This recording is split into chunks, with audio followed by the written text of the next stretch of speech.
Said yesterday about when we speak about abstinence, where should you start? You should start with speech. Why? Because firstly, the level of wrong that you can do just with speech, it's in many areas, as he said, lying, rechilus, lashon hara, embarrassing another person, hurting a person, hurtful words, many things. And as he said, of all the parts of the body, what's most difficult to control is speech. Because you never tire, and it's reflexive, and so on and so forth. So once you rein in on that, then you're ready to take control. But he says, and to appreciate the value, he says, after you've spoken many things through a day, you should record what you had spoken, and by appreciating the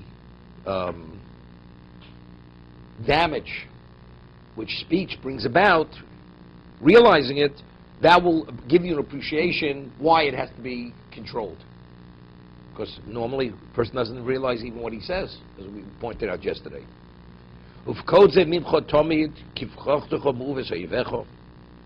And you should be cognizant about this continuously as the failing of your enemy. You know, your enemy does something to you.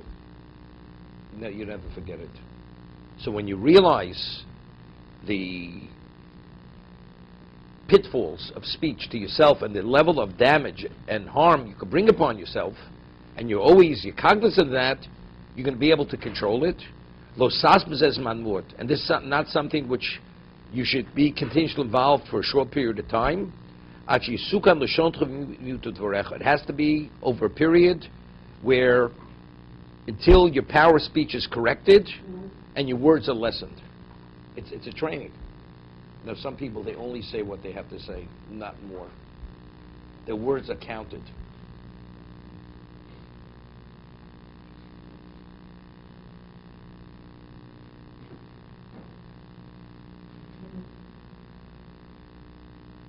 He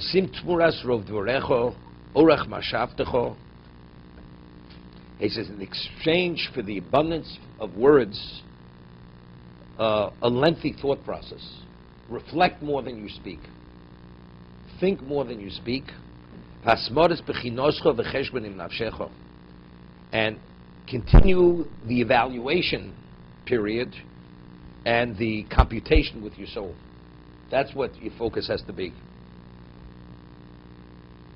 The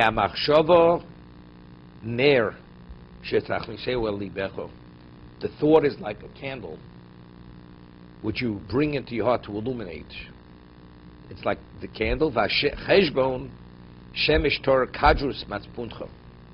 And the computation is like the sun which illuminates the darkness of your inner self. Unbelievable concept. You know what he's saying?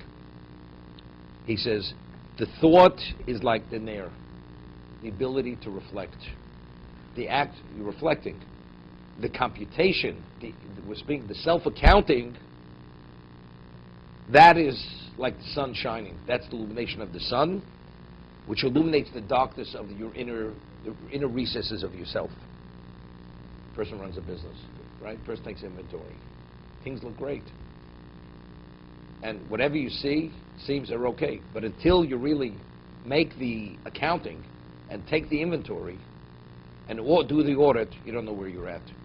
And all of a sudden, after you've done the audit, either you know whether you're succeeding or you're failing, whether you have a loss or you have a profit. But he uses it, one is a nair, the thought is the candle, that's the material. But when you ignite it for its illumination, what causes the illumination? That's the cheshbon nefesh. That's the self-accounting. Legalus chomashu tzofun min hatov uvara. This to reveal what's hidden, what's good, and what's bad. Now you weed it out. You know, I'll give you an example. You know, people go away for Pesach. So you have an obligation of bedika. You have to search out the room. You go to a hotel. The upkeep is outstanding. But you realize it doesn't meet the criteria of bedika's chametz. You go to a hotel, even though the chambermaids, they clean the rooms and everything, you have to go with a flashlight, and you have to search out any location that was coming during the year. And you probably will find things. But they have an immaculate cleaning service. But it doesn't meet the standard of B'dikas Chametz. It's a standard, but it's not the ultimate standard. It's the same thing.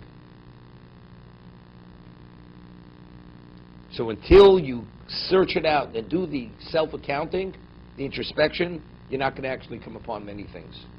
And you think you're okay, but you're not that okay. David, you have something to say? I'm not sure about the hotels, because, especially the ones with the Passover, I think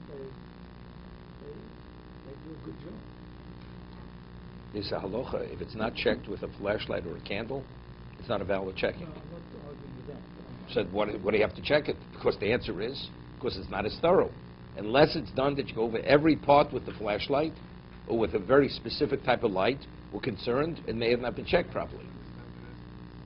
It is. You're renting the residence it's for the week. That's it. That's the halacha. You take a rental car. You're on vacation during Pesach. You have to search it out. It's no different than it would be your own car before Pesach. It has to be searched out. Yeah. To be continued.